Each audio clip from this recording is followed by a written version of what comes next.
बिस्मिल्लाहिर्रहमानिर्रहीम।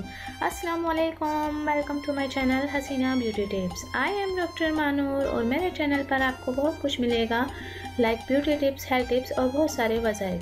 मेरे चैनल को सब्सक्राइब करने का तरीका ये है कि आपको यूट्यूब पर आना होगा, यूट्यूब पर सर्च करना होगा हसीना ब्यूटी टिप्स। इस तरह से मेरा चैनल ओपन होगा और साइड में सब्सक्राइब का बटन दिया गया है, वहाँ आपको क्लिक करना होगा। जैसे ही आप उस पर क्लिक करेंगे तो यहाँ एक फोल्डर ओपन हो जाएगा और उस पर आपको ओके करना होगा। ओके पर क्लिक करेंगे तो यहाँ बेल आइकन्स बना हुआ आएगा और बेल आइकन्स पर क्लिक करेंगे तो एक और फोल्डर ओपन हो जाएगा और उस पर आपको ऑल लिखकर सेव करना होगा। इस तरह से मेरी हर वीडियो का नोटिफिकेशन आपको शुरू में ही मिल जाएगा और मेरी हर न्यू वीडियो आपको देखने को मिल जाएंगी। तो नाज़रीन, चलते हैं आज के टॉपिक की तरफ। आज का जो मेरा टॉपिक है वो